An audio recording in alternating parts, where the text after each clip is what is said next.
Hello friends, Radhe Radhe. Shrimad Bhagavad Gita का पाठ प्रतिदिन जरूर करना चाहिए। श्रीमद् भागवत गीता के अध्याय 9 में राज विज्ञान योग का वर्णन है। श्री भगवान ने कहा, हे अर्जुन, अब मैं तुझ ईर्षा न करने वाले के लिए इस परम गोपनीय ज्ञान को अनुभव सहित करता हूँ, जिसको जानकर तू इस दुख रूपी संसार से मुक्त हो सकेगा। यह ज्ञान सभी विद्याओं का राजा, सभी गोपनीयों से भी अति गोपनीय, परम पवित्र, परम श्रेष्ठ है। यह ज्ञान धर्म के अनुसार सुखपूर्वक कर्तव्य कर्म के द्वारा अविनाशी परमात्मा का प्रत्यक्ष अनुभव कराने वाला है। हे पद्मंतर, इस धर्म के प्रति श्रद्धा न रखने वाले मनुष्य मुझे न प्राप्त होकर जन्म मृत्यु रूपी संसार के मार्ग को प्राप्त होते हैं। मेरे कारण ही इस सारा संसार दिखाई देता है और मैं भी इस संपूर्ण जगत में अदृश्य शक्ति रूप में सभी जगह स्थिर हूँ। सभी प्राणी मुझ में ही स्थित है, परंतु मैं उनमें स्थिर नहीं हूँ। हे अर्जुन, यह मेरी पूर्ण योग शक्ति को देख। यह संपूर्ण सृष्टि मुझ में कहीं स्थिर नहीं रहती, फिर भी मैं सभी प्राणियों का पालन पोषण करने वाला हूँ और सभी प्राणियों में शक्ति रूप में स्थित हूँ। परंतु मेरा आत्मा सभी प्राणियों में स्थित नहीं रहता, क्योंकि मैं ही सृष्टि का मूल कारण हूँ। जिस प्रकार सभी जगह बहने वाली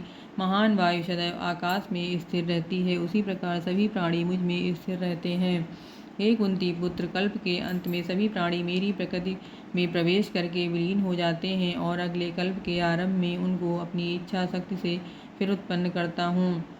84 लाख योनियों में सभी प्राणी अपनी इच्छा शक्ति के कारण बार बार मेरी इच्छा शक्ति से विलीन और उत्पन्न होते रहते हैं। यह सभी पूर्ण रूप से स्वतः ही मेरी इच्छा शक्ति के अधीन होते हैं।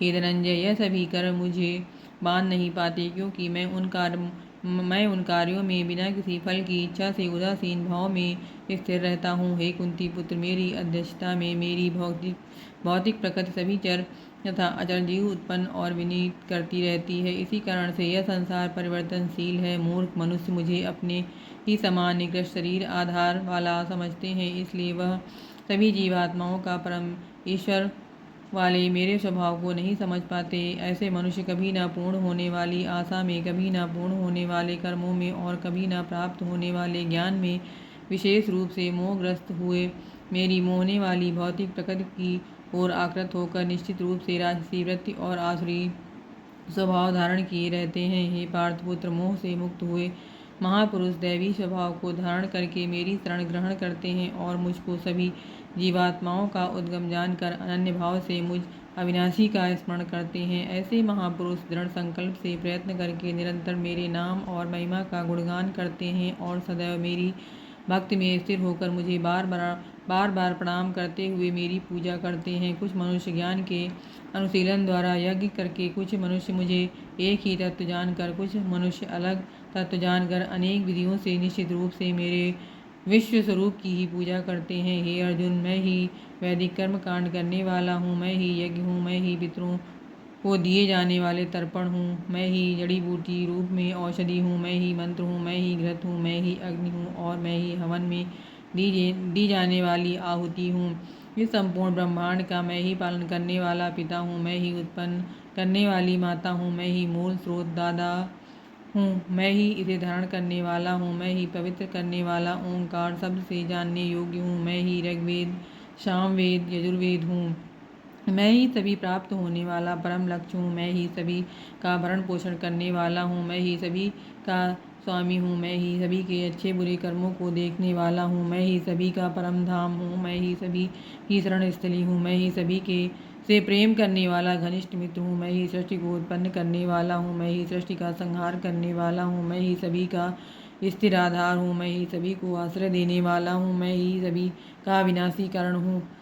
हे अर्जुन, मैं ही सूर्य रूप में तप कर जल को भाप रूप में रोक कर बारिश रूप से उत्पन्न होता हूँ, मैं ही निश्चित रूप से अमर तत्व हूँ, मैं ही मृत तत्व हूँ, मैं ही सत्य रूप में तत्व हूँ और मैं ही असत्य रूप में पदार्थ हूँ। जो मनुष्य तीनों वेदों के अनुसार यज्ञों के द्वारा मेरी पूजा करके सभी पापों से पवित्र होकर सोम रस को पीने वालों के स्वर्ग लोगों की प्राप्ति के लिए प्रार्थना करते हैं, वह मनुष्य अपने पूर्णों के फल स्वरूप इंद्रलोक में जन्म को प्राप्त होकर स्वर्ग में देवी देवताओं वाले सुखों को भोगते हैं। वह जीवात्मा उस विशाल स्वर्गलोक के सुखों का भोग करके पूर्ण फलों से प्राप्त होने पर इस मृत्युलोक में पुनः जन्म को प्राप्त होते हैं। इस प्रकार तीनों वेदों के सिद्धांतों का पालन करके सांसारिक सुख की कामना वाले मनुष्य बार बार जन्म और मृत्यु को प्राप्त होते रहते हैं। जो मनुष्य एकमात्र मुझे लक्ष्य मानकर अनन्य भाव से मेरा ही स्मरण करते हुए कर्तव्य कर्म द्वारा पूजा करते हैं, जो सदैव निरंतर मेरी भक्ति में लीन रहता है, उस मनुष्य को सभी आवश्यकताएं और सुरक्षा की जिम्मेदारी